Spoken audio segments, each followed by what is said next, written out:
Louvado seja Deus, né? Deuteronômio capítulo 6 diz o seguinte: Moisés disse ao povo: são esses os mandamentos e as leis que o Senhor nosso Deus mandou que eu ensinasse a vocês. Portanto, obedeçam esses mandamentos na terra que vão entrar e que vão possuir.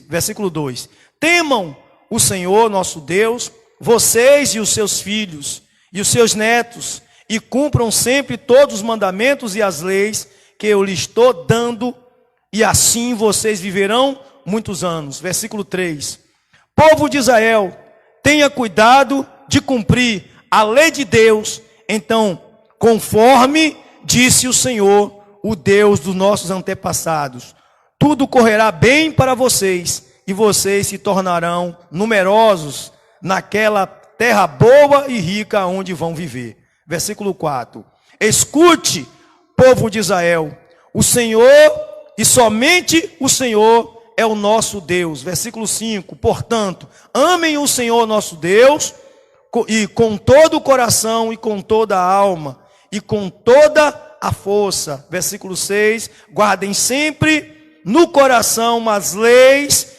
que eu lhe estou dando hoje, e não deixem de ensiná-las aos seus filhos. Repitam essas leis em casa e fora de casa, quando se deitarem e quando se levantarem. Versículo 8: amarrem essas leis no braço e na testa, para não esquecerem. Versículo 9: e as escrevam no batente das portas das suas casas e nos seus portões. Amém? Glória a Deus. Louvado seja Deus, né? É maravilhoso isso. Quando a gente lê isso, a gente se regozija, porque isso aqui é um ensinamento de Moisés para o povo. Moisés estava preparando o povo para quando entrar na terra que o Senhor ia dar, quando chegasse na terra de Canaã, a terra que mana leite e mel, a terra que eles iriam viver, então eles vivessem dessa maneira. A maneira de viver seria essa. E Moisés pede para fazer uma memória. Memória quer dizer guardar, memorizar. Não esquecer disso de jeito nenhum. Ele dizia bem claro, olha, Moisés ele chega e fala dos mandamentos do Senhor. Ele manda a gente, olha, cuidar em guardar os mandamentos. Mandamentos é o quê? Ordens de Deus para nossas vidas. E Moisés faz questão de dizer para a gente ficar bem atentos a isso. Ou seja, guardar esses mandamentos dentro do nosso coração. E só ouvir também conselhos de quem? De Deus. Somente de Deus. Salmo 1 diz que bem-aventurado é o homem que não anda no conselho dos ímpios. Ou seja, não devemos tomar conselho com outra pessoa a não ser Deus. É o nosso único conselheiro. O nosso único conselheiro. Quando nós tomamos conselho somente em Deus, então nós entendemos a cada dia a vontade de Deus para a nossa vida. Porque nós vivemos debaixo da vontade de quem? De Deus. Então só Ele pode nos ensinar como viver. Se eu vivo debaixo da vontade de alguém, então quem rege a minha vida, quem leva a minha vida, quem conduz a minha vida, quem prepara os meus caminhos, é a pessoa que está me conduzindo. Quando você pega um táxi, um Uber, para ir a algum lugar, quem está dirigindo, não é o motorista? Você só diz para onde quer chegar. E quem conduz? É o motorista. Ele é quem está conduzindo. Então naquele momento, a sua vida está na mão de quem? Do motorista, de quem está conduzindo o veículo.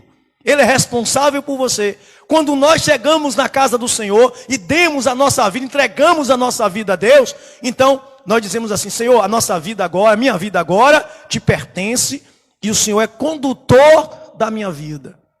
Eu estou caminhando agora na tua presença, é o Senhor que me guia, é o Senhor que me leva, o Senhor que me conduz. Não cabe a mim querer ensinar o caminho a Deus, porque o motorista sabe o caminho. Eu só disse: Senhor, eu quero ser bem-aventurado, então é o meu alvo. Eu quero, Senhor, me ajuda a ser bem-aventurado, me leva até os céus, me leva até a bênção, me leva até tal lugar, então Deus vai te levar. Mas para isso eu preciso sentar no banquinho de trás, do carona, e ficar quietinho e deixar Ele me conduzir. Então, quando Moisés diz, olha, ele diz assim, são esses os mandamentos e as leis que o Senhor nosso Deus mandou que eu ensinasse a vocês. Ele está dizendo, olha, eu estou ensinando o que o Senhor mandou ensinar. Moisés estava dando um ensinamento. E esse ensinamento era para guardar as leis do Senhor, guardar os mandamentos. E esses mandamentos incluem temer a Deus para que você viva muito tempo. Para que você seja bem conduzido, você esteja bem. E ele diz também para a gente pegar essas leis, está falando para o povo de Israel, e também se refere a nós, porque somos herdeiros da bênção. E ele está dizendo que é para a gente fazer o quê? Também guardar em nosso coração e cumprir os mandamentos. E ele diz assim, olha, no versículo 3, povo de Israel, tenha cuidado em cumprir a lei de Deus, então conforme disse o Senhor, o Deus dos nossos antepassados, e tudo correrá bem para vocês, e vocês se tornarão numerosos naquela terra rica. Ou seja, o povo irá crescer, tudo será próspero, tudo será abençoado. Isso aí é um princípio de quem obedece à palavra de Deus. Deuteronômio 28 diz, se atentamente ouvires a voz do Senhor, e cumprires todos os mandamentos que hoje eu te ordeno, bendito serás o quê? Ao entrares. Bendito serás ao saíres. E aí sucessivamente. Mas se a gente não cumpre, aí vem as maldições. O povo sofre, Oséias diz que o povo sofre por não ter o quê? Conhecimento da palavra de Deus. Quando a gente não tem conhecimento, e quando fala conhecer, é ter intimidade. A palavra conhecer vem de ter relação. A palavra conhecer vem de se relacionar. Não é conhecer, eu conheço. Você fala assim com a pessoa, né? Eu conheço alguém. Você conhece? Conheço. Poxa, onde é que ela mora? Você não sabe. Como é o nome dela? Você não sabe. Como é que ela é? Você não sabe. Então você não conhece. Mas quem conhece sabe dizer como é aquela pessoa. Então quem conhece a palavra de Deus, ou seja, os pensamentos de Deus, tem um relacionamento com Ele, vive junto, caminha junto, tem intimidade. E essa intimidade que nós aprendemos com Deus, nos dá prosperidade em tudo o que fazemos, nos dá alegria, paz, longanimidade, nos dá tudo o que nós precisamos para viver. Mas quando nós recebemos, nós devemos fazer o quê? Agora ensinar as pessoas que estão debaixo da nossa autoridade. Quem são as pessoas que estão debaixo da nossa autoridade? Nossos filhos. Nossa casa. Nós somos pastores da nossa casa. Sacerdote do nosso lar. Moisés era sacerdote desse povo. E Moisés estava falando o que Deus falou para ele, para o povo. E ele dá uma ordem. Agora vocês vão fazer a mesma coisa com os seus filhos. Com os seus filhos. E diz assim, olha, versículo 7. E não deixe de ensiná-la aos seus filhos. Repitam essas leis em casa e fora de onde? De casa. Quando deitarem e quando se levantarem. Ou seja, ele diz assim, olha, não deixa de falar para os teus filhos o que eu te ensinei. Não deixa de falar, ou seja, a palavra de Deus para a sua casa. Sabe qual é o problema da gente? Que a gente às vezes quer uma casa abençoada e a gente não leva Deus para casa. A gente tem tudo dentro de casa, mas não tem o ensinamento de Deus, não tem a palavra de Deus. A gente tem tudo. A gente chega em casa, a gente faz tudo, menos ensinar a palavra de Deus às pessoas que convivem com a gente.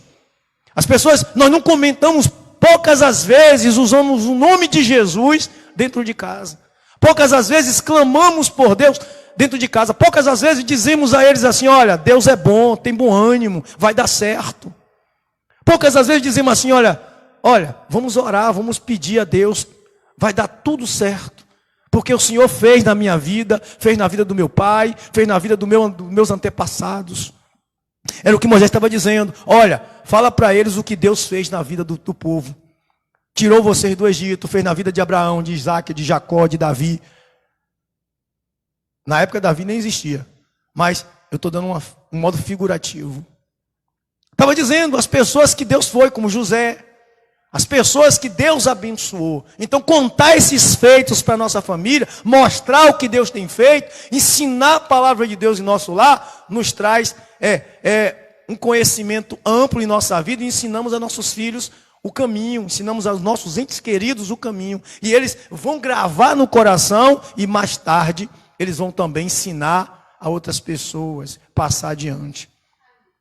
O mundo hoje está perdido, uma geração perdida, porque falta ensinamento. Falta a gente levar a palavra do Deus que nós servimos dentro da nossa casa, dentro do nosso lar. O bom testemunho. Às vezes nós somos pessoas que vivemos dentro de casa e nós não cumprimos os mandamentos de Deus. Como é que nossos filhos vão cumprir? Nós não oramos, nós não lemos a Bíblia, nós falamos palavrões, nós vivemos uma vida desonesta e eles têm a gente por referência. E acabamos destruindo a nossa casa por causa da insensatez. Quando a Bíblia diz assim, a mulher sábia edifica a sua casa e a tola derruba com suas próprias mãos, não está dizendo só da mulher, está dizendo também do homem. Está dizendo das pessoas que lideram o lar, das pessoas que estão por cabeça da casa. O homem sábio também edifica a sua casa, o tolo destrói, o tolo também destrói. Isso é vice-versa, homem e mulher, pais de família. Pessoas que são chefes do lar. Por isso Moisés dá esse conselho para que esse povo que iria morar numa terra nova, numa terra que Deus iria dar, tivesse uma identidade para sempre. Israel hoje ainda tem identidade divina, porque é passado de pai para filho o ensinamento dos mandamentos de Deus. E o povo, eles aprenderam. E quando ele diz assim, olha, ele fala assim, no versículo 8, amarrem essas leis nos braços e na testa, para que não esqueçam, no versículo 8, para que não esqueçam, essa palavra, amarra isso aí, o povo judeu tinha um hábito de amarrar uma bolsa de couro, de amarrar no braço e na testa, uma bolsinha de couro, com as leis, para mostrar que praticava. Lá em Mateus 25, acho que é Mateus 25, deixa eu bem lembro, deixa eu ver aqui. Mateus 25, deixa eu ver, eu marquei aqui. Mateus 23, verso 5. Se você quiser acompanhar, eu queria ler com você. Jesus repreendeu os fariseus que carregavam uma lei. Eu queria mostrar algo para vocês. Jesus repreendeu os fariseus que carregavam uma lei da boca para fora. Eles praticavam uma lei só para mostrar às pessoas que eram detentores dela. Mas a palavra carregar a lei, amarrar no braço e na testa, está dizendo guardar no coração. Está dizendo você, olha, ter ela em prática, praticando, vivendo essa lei. Vivendo na palavra de Deus. Mateus 23, 5 diz assim, Jesus disse para os fariseus, né? Tudo o que eles fazem, diz para o povo, tudo o que eles fazem é para serem vistos pelos outros. Vejam como são grandes os trechos das escrituras sagradas que eles copiam e amarram na testa e nos braços. Olhem os pingentes grandes das suas capas. Eles copiavam naquelas coraças e colocavam bem grande, para dizer que praticavam. Ou seja, a gente não pode ter a Bíblia só debaixo do braço de enfeito. A gente não pode só ter o nome de cristão. A gente não pode só pregar para os outros. Nós temos que viver a palavra. Temos que ser o exemplo para nossos filhos e para nossos entes queridos. Porque não é só para mostrar às pessoas. A lei tem que ser vivida dentro do nosso coração. E passada de pai para filho. De família para família. Quando nós praticamos isso, então nós temos referência. Eu estava logo cedo aqui conversando com o pastor Sérgio, antes do culto. Eu estava contando, e ele lembra da igreja que minha avó congregava, lá na Rua Nova. E eu fui apresentado com 9 meses de nascido lá.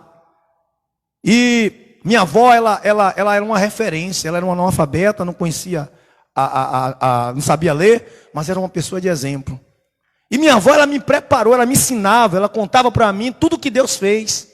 Ela contava os milagres, ela contava o que aconteceu, ela me ensinava, ela dizia para mim, olha, Deus é bom, Jesus é maravilhoso. Olha, meu filho, no tempo que eu vivia no mundo, eu sofri muito. Ela contava tudo o que ela passou. E ela me contava os testemunhos do que Deus fez na vida dela. E eu cresci ouvindo. Eu passei um tempão ali tentando viver a minha vida.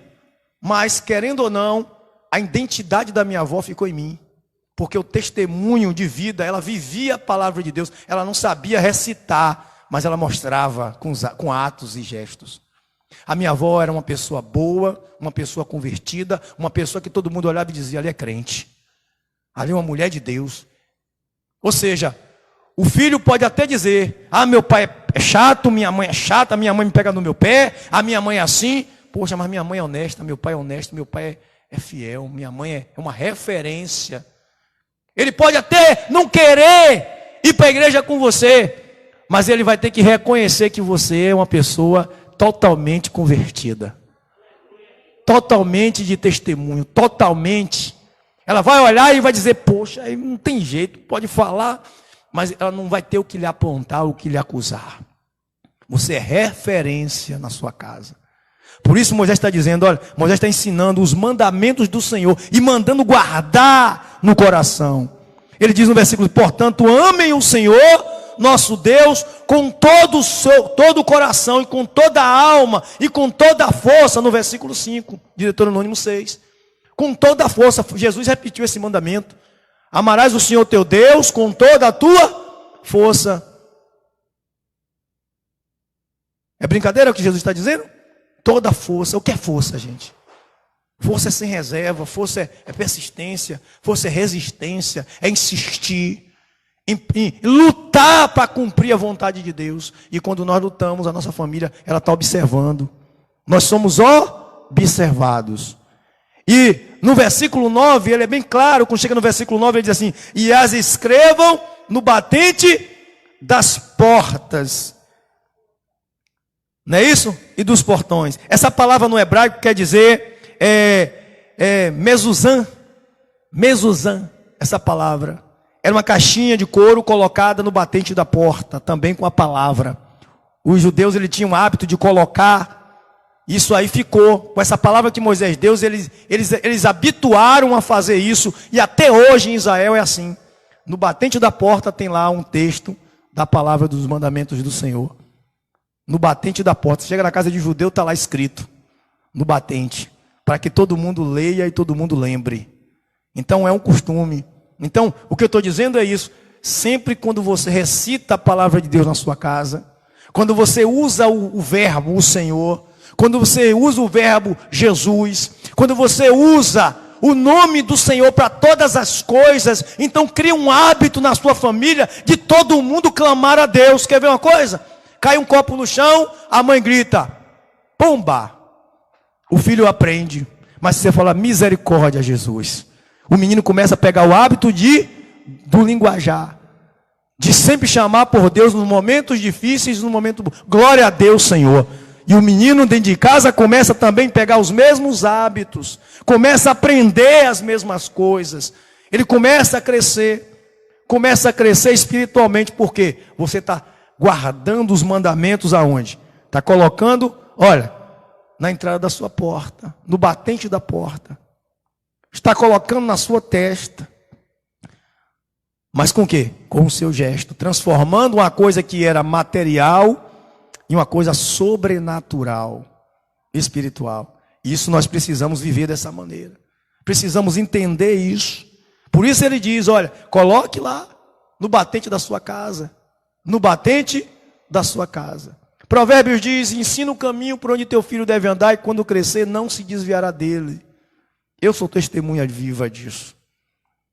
Eu cresci e eu estou no caminho. Eu cresci e estou na presença porque foi me ensinado a buscar a Deus. E no meu momento mais difícil da minha vida, eu lembrei do que minha avó me ensinou. Só tem uma pessoa que pode te socorrer, é Jesus. Então eu não fui me recorrer no momento difícil a outros métodos, a outros meios, a outros deuses. Eu lembrei que minha avó viveu 89 anos e 50 anos na presença de Deus e ela foi uma vitoriosa. Aí eu estava falando com o pastor Sérgio aqui. O meu avô bebeu a vida inteira, mas minha avó ganhou o meu avô para Jesus. Ele morreu batizado, transformado, crente, com 78 anos. E minha avó ainda viveu até os 89. uma guerreira, e eu tenho ela por referência. Daí eu agradeço a Deus porque eu tive uma pessoa dentro de casa que conheceu a Deus e passou para mim. E a gente tem que ter a mesma noção do que Moisés estava ensinando.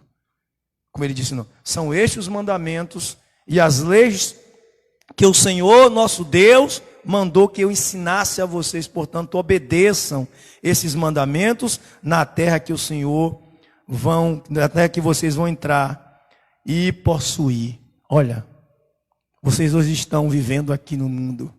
Obedece os mandamentos de Deus para que a tua família seja uma família abençoada. Obedece os mandamentos de Deus para que tudo irá e for bem na sua vida.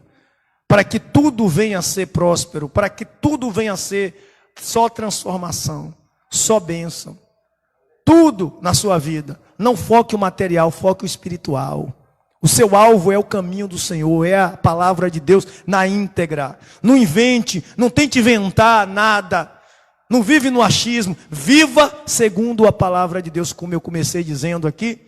Salmo 1, né? Bem-aventurado o homem que não anda no conselho dos ímpios. E aí vem, e nem se detém na roda dos escarnecedores. Porém, seu prazer está na lei do Senhor. E nela medita de dia e de noite. Será como uma árvore plantada à beira do ribeiro. E o quê? E os seus galhos e suas folhas não murcham e nem secam. E dão muitos frutos no tempo certo. O Salmo está dizendo tudo. Se a Bíblia tivesse só um Salmo, o Salmo 1 já teria dito tudo o que nós precisamos para viver. Não está no conselho dos homens maus do mundo, não sentar na roda dos escarnecedores, mas porém meditar na palavra de Deus. Ela é lâmpada para nossos pés e luz para nossos caminhos. Ela é o livro de ensinamento para a nossa família. Ela é quem garante a nossa vitória, ela é quem garante o poder de Deus sobre a nossa vida, ela é quem garante a nossa salvação e da nossa casa. Aí eu vou terminar dizendo o que Paulo disse para o carcereiro: creia no Senhor Jesus e será salvo tu e a tua casa. As pessoas pensam que aconteceu por mágica. Creia, quando a gente crê, a gente obedece. Quando a gente crê, a gente teme. Quando a gente crê, a gente segue. Quando a gente crê, a gente vive em função do que nós cremos. É isso que nós temos que fazer. Temos que fazer isso. Por isso que eu queria orar nessa noite. Orar pelas famílias, porque é um mandamento. Orar pelas nossas famílias. E ensinar. Por que o pastor traz uma palavra dessa nesta noite de ensinamento para que você venha aprender a como conduzir a sua família? Porque você vem orar pela família. Mas tem gente, a maioria das pessoas, ela chega na igreja e clama: Deus, muda meu marido, muda meu filho, muda minha mãe, muda meu irmão, muda meu primo, transforma. E a gente sai daqui, chega lá e dá um mau testemunho. A gente destrói toda a oração que foi feita aqui na casa de Deus. Então, é recíproco. Então é assim, a gente pega, ora e age. Oração, a gente ora e age. A fé sem obras é morta. A gente ora e pratica, ora e ensina, ora e vive. Aí as pessoas vão ver, a oração é algo espiritual que vai cair sobre a vida da pessoa, e nossos gestos, na maneira de viver, é um exemplo para a pessoa seguir. E aí o parente da gente olha para a gente e diz assim: não, eu quero ser igual a fulano, porque tudo que fulano faz dá certo. O cara é uma bênção, vive feliz a vida inteira, nada abala ele, porque ele vive alicerçado na palavra de Deus. Vai pregar mais uma vez aqui, eu já preguei há um tempo atrás, sobre a casa edificada sobre a rocha. O homem que vive na palavra de Deus é a casa edificada sobre a rocha. Vem o vento, vem as enchentes, a tempestade, mas a casa permanece de pé. Uma família estruturada na rocha, ela não desaba, ela não destrói. Por isso que os casamentos estão acabando. Por isso que os filhos estão se perdendo. Porque as famílias estão vivendo segundo o conselho dos ímpios e não segundo o conselho de Deus. Não segundo o mandamento de Deus. Vamos botar o mandamento de Deus na nossa família? Bora botar o mandamento de Deus na nossa casa? Vamos começar a partir de hoje a praticar a lei de Deus dentro da nossa casa? Começar a praticar o que é bom, as coisas que Deus manda? Vamos praticar, vamos tirar as coisas ruins. Ontem eu estava assistindo um vídeo na internet, eu até postei. Um pastor pega uma mulher que está com uma perna, ela é manca de uma perna, e ele ora e não acontece nada. Ora e não acontece nada. E ele para e fala: filha, deixa eu te perguntar uma coisa. Você tem algum ressentimento? Ela fala: tenho. O pastor gritou assim: é por isso que o milagre não acontece. Aí ele incentiva ela a pedir perdão. E aí quando ele vai falar as palavras com ela, ela não consegue. Ela não pode só desculpa, não, tem que ser perdão. Tem que liberar o perdão. E ela reluta, aí até que o pastor convence ela a liberar perdão. Quando ela acaba de liberar o perdão, sem oração nenhuma, o pastor: pode tirar o seu sapato e andar. E ela começou a andar, com a perna normal, sem mancar. Eu postei ontem, aquilo ali quando eu vi eu quase chorei. Porque as famílias estão destruídas porque ninguém me libera perdão dentro de casa. Tem gente com mágoa dentro de casa, vivendo com mágoa do marido, do irmão, do parente, porque foi magoada, porque foi agredida, porque foi agredido. Perdoe. Comece a praticar a primeira coisa que Deus fez ao homem: perdoou. Deus amou o mundo de tal maneira que deu o Filho dele único, para todo aquele que nele crê não pereça. Ou seja, Deus liberou perdão para a humanidade. Faça a mesma coisa. Jesus na cruz disse: Pai, perdoa porque não sabe o que fazem. Se nós somos imagem e semelhança de Deus, nós temos que fazer o quê? As mesmas coisas que Deus fez. Comece a perdoando sua família. Se você foi maltratado dentro de casa e tem mágoa de alguém da sua família, ou alguém, qualquer pessoa, perdoe, libere perdão. Libere, porque você está destruindo a sua vida e a da pessoa. Isso aí é um mandamento do Senhor. Tira a mágoa do seu coração. E se você puder, a pessoa estiver próximo de você, for pessoas que você tem contato, chame, peça mesmo, me dê um abraço, me perdoe. É difícil, mas faça. Você vai derrubar o diabo que está na sua vida. Vai quebrar o poste de Baal que está lá. Vai derrubar o poste de Baal que está na sua vida. E você vai ver a diferença da sua vida. Aquilo me impactou. Porque isso aí eu fiz há muito tempo atrás. Eu não guardo mágoa de ninguém. Eu perdoo. Pode fazer o que for comigo. Porque eu sei que se eu não perdoar, eu vou acabar perdendo a minha salvação. Amém? Você que pode, vamos ficar de pé, vamos clamar. E como sempre, eu gosto que vocês façam o seguinte: pense na pessoa que você quer que Deus liberte. E se você tem mágoa de alguém, pense na pessoa que você tem mágoa. Peça a Deus que Ele crie uma situação para que haja perdão. Peça a Deus, olha, lembre da pessoa que você quer que Deus liberte. A Bíblia diz: assim como pensei, assim sucederá. Se você pensar na pessoa que está lá das drogas, que está lá traindo, mentindo, roubando, Deus irá de alcançar essa pessoa. Louvado seja Deus. Senhor, meu Deus e meu Pai. Deus, em nome do Senhor Jesus, Pai. Nós aqui, Senhor, somos incentivados a cada dia, através da Tua palavra, a cuidar da nossa família, Pai. A cuidar das pessoas que estão em nossa casa, que estão em nosso lar. São nossos entes queridos, pessoas que amamos, pessoas que, Senhor, amamos, Senhor, muito, Senhor. Ah, meu Pai, abaixo do Senhor, nosso amor é o nosso irmão. Então, Deus, em nome do Senhor Jesus,